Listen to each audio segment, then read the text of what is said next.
Wait, I told you to stay off this channel. I just want to say, it is good to hear your voice.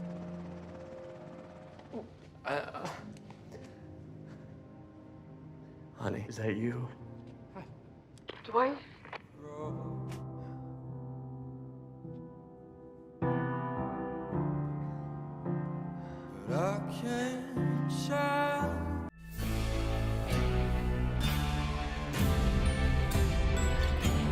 Welcome to NocBro Nation. Welcome back, guys. Jarrell here. And I'm Josh. And today we're here to review episode 3 of Fear the Walking Dead, Alaska. Ooh, what a great episode. That's Amazing. 3 in a row, guys. 3 episodes in a row that we have thoroughly enjoyed. Like, I'm loving this season so far. Yeah, I mean, I loved how they structured it. It wasn't going to be all about Al and Isabel. It was more about Dwight and Al's connection with each other, and their relationship is amazing. That's what I kind of love that we're getting with these anthology episodes, that we're getting pairings that would have never been together working together. Absolutely. And I thought it was amazing. The dynamic of them, and I love the parallel to they both are searching for someone. Mm-hmm. That's what made this episode so amazing, is Dwight could relate to her finding Beer Lady. Yeah. So if you guys don't know the reference, of course, in Fear the Walking Dead Season 5, when Al was with Isabel, they, of course, spent a lot of time together, but they also had a beer together. And so the only thing that Al told Dwight about her was that they shared a beer together, so Dwight came out with Beer Lady. Yeah. So I thought that was really good. Yeah, but it was amazing. It seemed like, though, and I'll have to go back to the episode and double check, but it seemed like Dwight and Al have been out for quite some time doing this stuff for Ginny. So whatever Ginny's having them do, she has to record everything because their word isn't enough. She wants it recorded. But maybe, like you said, I think we've mentioned it before, going around to certain areas, maybe checking for supplies, checking for people to supposedly bring back, because even Al told that woman, the people that we're with, you don't want them to come here. Well, they will kill you. You wait, and we'll find someplace better for you. The one thing that they're trying to find, situations where, to see what happened, what went wrong, right? So, the funeral home, something went wrong that caused this. Well, they're there to gather the evidence so that Ginny can prevent it from happening again. I mean, I don't buy that. I don't buy it either. No. Yeah. You're not going to prevent the bubonic plague. Now, that was an absolute shock. Yeah. I think in history, bubonic plague is technically, in a sense, still around, but there's very rare cases. It's like of the it. Black Death. There's been a couple reported cases of the Black Death, but dude, I heard that. But it was interesting by the end of the episode where Al was looking at that spray can, wondering, okay, it seems like maybe this did not come from the rats. It came from another source. Mm-hmm. Now, of course, we see these spray cans. They sprayed the submarine. The end is the beginning. They sprayed inside the building. The same thing. Is it the same gentlemen who are waiting at the submarine? Do they work for Ginny? We supposedly think they do, but I don't know who could have started the bubonic plague. I doubt they're going to get into it.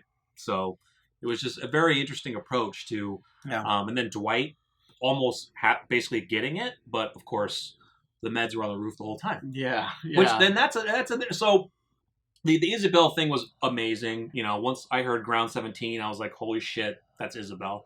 And then actually hearing her voice, you were kind of thinking that we were going to see her. I was like, I don't know if we're really going to see her. I think I called it halfway through the episode, right? Yeah. I called the fact that the Cipro was going to be there, and that Isabel would give it to Al. Yeah. And it kind of happened that way, but I love the way what they did with that group of people, and that person, I forgot her name. I forgot the name of the woman. But she should have shot Al right on spot, right? For locking them in there. Yeah. But the guy from Alaska, he went on the roof. He apparently got shot by somebody from CRM. Don't know if it's Isabel, but somebody could have went back, and that's their drop point, and threw him off the roof. And that's the thing, is like, Did Isabel do that? That's what Dwight questioned. Like, exactly. How can we trust that it's not the person that you're talking about? Yeah. And we know, and even Al had her slight bit of reservations. Yeah. Like they could have possibly done this. Mm-hmm. It was crazy. It's crazy. But I mean, like, but that's the thing. What would CRM be doing on top of that building if they, did they know that there was people in there suffering from this plague, or there's survivors in there? I mean, it seems like, because there were drop points. That was drop site Baker, and she went to drop site Delta afterwards. Like, supplies were up there, fuel. It's like, what are they doing? Well, someone's gathering those supplies. Yeah. Someone's gathering those supplies and putting putting them them on on the the roof, and that's rooftop their drop for site. them to pick up. Yeah. Okay. So it's almost like there's a Jadis there that is a CRM. I want to say CRM civilian, but almost like a spy or a gatherer. Right? Yeah. They are designed to gather supplies. Yeah. In the real world for CRM. Makes sense. And so that makes sense. They didn't know that there's. The question is, yeah, who was that? Right. Who's doing that for them? Yeah. Yeah. I mean, we're assuming that there's more ground units, ground 17. There's probably a lot more going around looking for supplies, gathering everything they need for CRM. It's not like Negan where it's half the shit. It's everything. Everything they can find.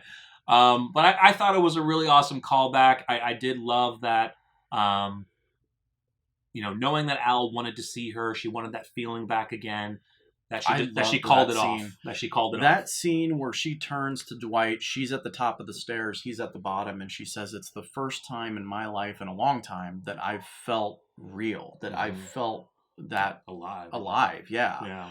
And you could just see in her, and it was an amazing scene. And then when she makes the decision to go up, you kind of knew it wasn't going to happen. Yeah, right? It was interesting that Dwight was kind of saying, well, I'll just say that you got killed. I'll find a body that's close to yours, throw on some of your clothes, and say that you bit it. Let's talk about that, and then come back to the rooftop scene. Yeah. Their whole plan, and look, don't get me wrong, it's a nice plan. You would obviously have to take some of the clothes off of Al and put them on the walker, destroy the face, put the camera on.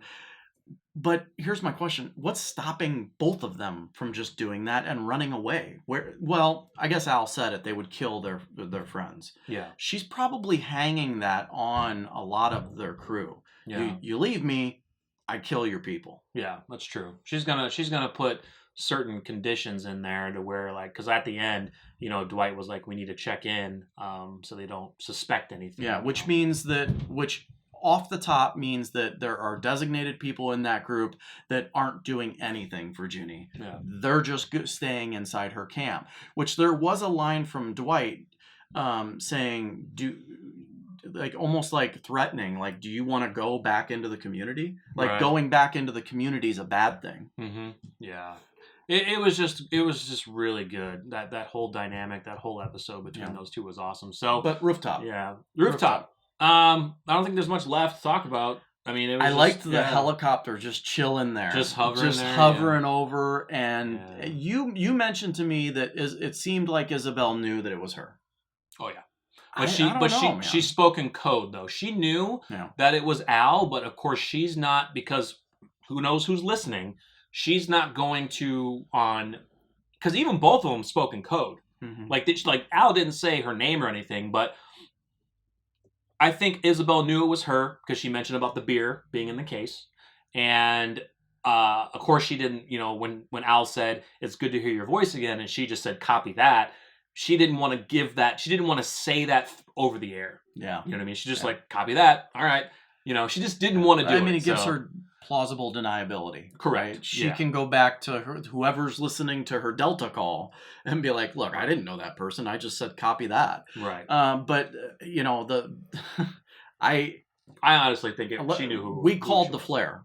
I mean, we've been calling the flare. We were back and forth, but I think by the end, we flipped because there were scenes in a trailer that they released that was like, okay, maybe it's not Isabella, right. But yeah, guys, we basically called that one. Yep. So she shoots the flare.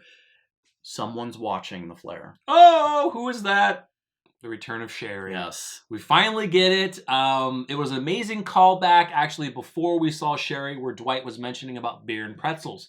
So if you remember back in The Walking Dead, season 7 or season 8, where Dwight goes to his old house and Sherry leaves that first note for him, she's speaking, narrating over the top, saying, you remember when we said that we would come back to this place and, with beer and pretzels. So that's where that beer and pretzels thing came from. Yeah. So an amazing reunion. Absolutely amazing. I loved every bit of it. Yeah. I mean, the way that his hands were holding her head, like you could just feel the emotion in that scene. It was absolutely wonderful. Now, when she started talking and then he grabbed it at first, I was like, is that really her?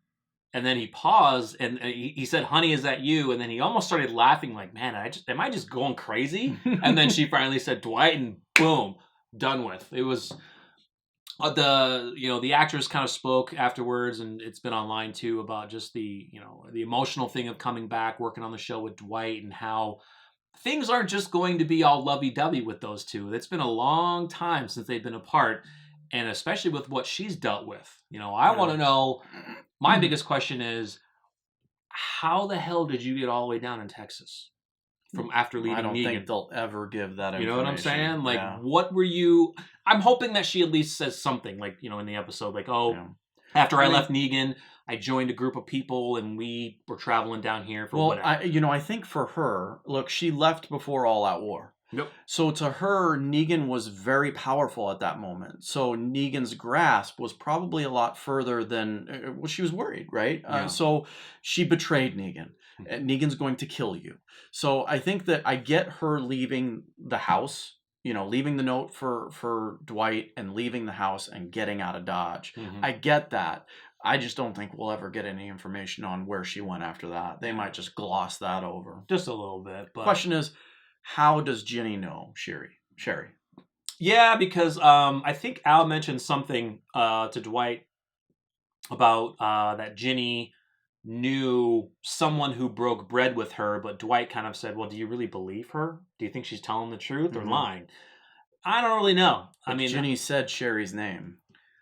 True, but we don't know if she saw one of the letters. We don't know, if it was one of the tapes, We never really saw Dwight on one of the tapes, but he could have done a tape and said Sherry's name. She said Sherry's name before she got a hold of any tape that we know of. I don't recall. I don't know. That's true. Yeah. But I just be interesting. It would be interesting. So it's going to be cool to see going forward how their relationship dynamic is going to work. All the catching up that they're going to do, and then their plan of trying to break everyone out.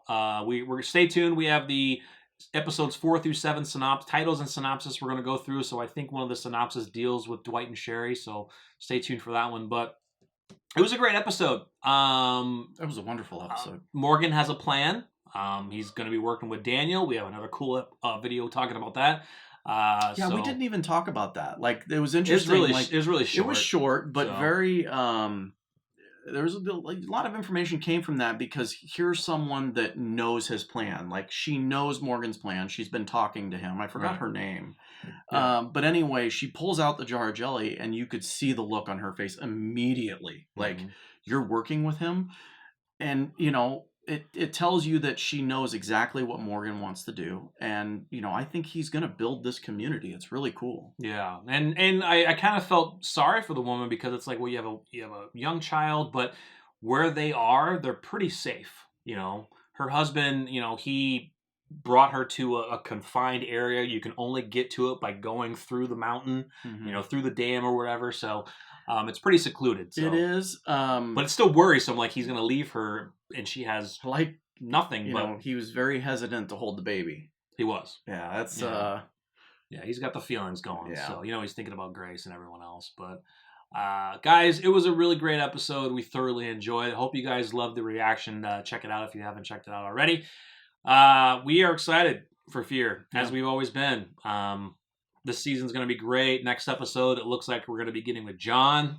Oh, can't wait to see that. Looks like he's getting into some shit. Yeah, and we've kind of seen from other teasers that John and Strand are going to fight. So I'm wondering if maybe Strand tells him what he did, and maybe John is disagreeing with what Strand's doing, and they kind of go at it. It's going to be so interesting to see. Yeah. So let us know what you thought of the episode, guys, in our reaction in the comments. Give the video a like if you enjoyed. Subscribe if you're new. Hit that bell. Stay tuned for more Fear the Walking Dead from us. I'm Jarrell. I'm Josh. We're NocBro Nation. We're out.